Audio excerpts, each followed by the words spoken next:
The hook, the myth of a problem-free life. Most people think peace will arrive the day their problems disappear. The difficult coworker leaves. The aggressive driver gets out of the way. The family drama finally ends. The failure gets erased from the record. We imagine a clean life, a smooth life, a life with no friction. But in trying to remove every obstacle, we often end up fighting the very structure of reality itself. Straining, overcorrecting, forcing, swimming against the current instead of learning how the current moves. In Taoist thought, life is not built out of pure comfort. It moves through complementary forces, through tension, alternation, and change. Yin and Yang are not abstract decorations. They describe the actual process of the world. What if a problem-free life is not peace at all? What if it is emptiness? What if the very things you call interruptions are part of the pattern that gives your life shape? In Taoism, opposites are not enemies in a war. They are partners in a dance. One rises, the other recedes. One defines, the other reveals. One cannot even be named without the other standing nearby. The logic of contrast. Why good needs bad. Lao Tzu states the paradox directly. All can see beauty as beauty only because there is ugliness. All can know good as good only because there is evil. Then he continues, difficult and easy complement each other. Long and short contrast with each other. High and low rest upon each other. That is not poetry for its own sake. It is a brutal little truth about identity. What you love only becomes visible against what you reject. You only know food is delicious because you have tasted something awful. You only feel successful because failure is possible. Even status, feeling attractive, accomplished, rich, admired, depends on contrast. Strip the opposite away and the feeling loses its edge. The point is not to become cynical. The point is to see that what we call good is often not an isolated possession. It is a position inside a field of differences. And Taoism adds something even more unsettling. Yin and Yang are not absolutes. They are relational. Nothing is permanently yin or permanently yang in every context. What is soft in one relationship is strong in another. What is weakness in one moment becomes wisdom in the next. The world is not divided into fixed camps of good and bad. It is a living pattern of mutual definition. The enemy as a mirror. Now bring this down from philosophy into ordinary life. Your enemy may not be a villain from history. It may be the nasty coworker who always undermines you. The driver who turns every road into a contest. The relative who knows exactly how to provoke you. These people feel like interruptions to your peace. But Taoism asks a harder question. What if they are also revealing it? The rude person gives you the contrast through which patience becomes visible. The manipulative person gives you the chance to discover boundaries. The arrogant person gives you a mirror for your own hidden arrogance, or a test of whether your humility is real. Without resistance, many of the virtues we praise in ourselves would remain unproven, maybe even imaginary. Without the villain in your daily story, you do not get to so easily cast yourself as the hero. This is why the symbol matters. Even the familiar black point in the white and the white point in the black can be read as a reminder that every force carries a seed of its opposite.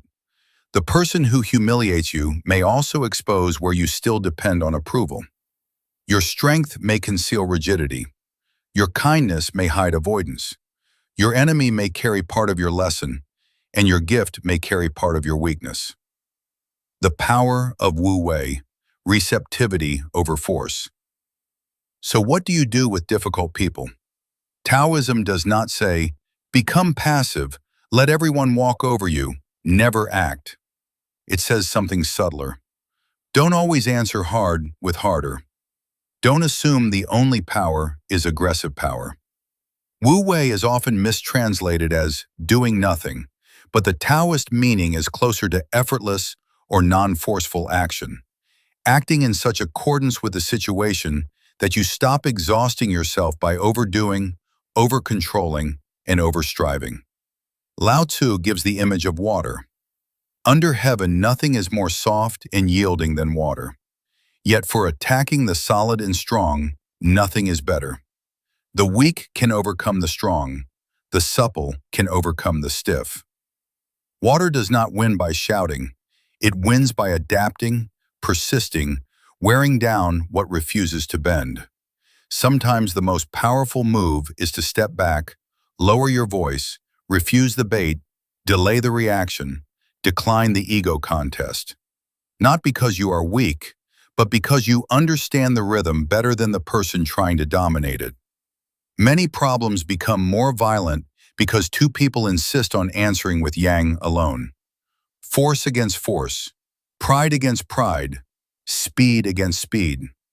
But yin, receptivity, patience, softness, strategic yielding, often solves what hacking and striving only inflame. This is also why the Taoist path feels sustainable. It does not demand that you dominate every room, win every exchange, optimize every hour, or force every result. It invites you out of burnout and into alignment, out of panic and into flow. Not laziness, not surrender to chaos, just less violence against the grain of life. Conclusion: the dance of the universe. Maybe life was never meant to be a battle where one side finally wipes out the other.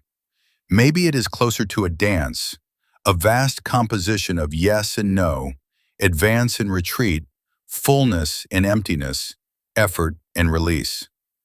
Taoism teaches that when anything develops to an extreme, it begins to turn toward its opposite.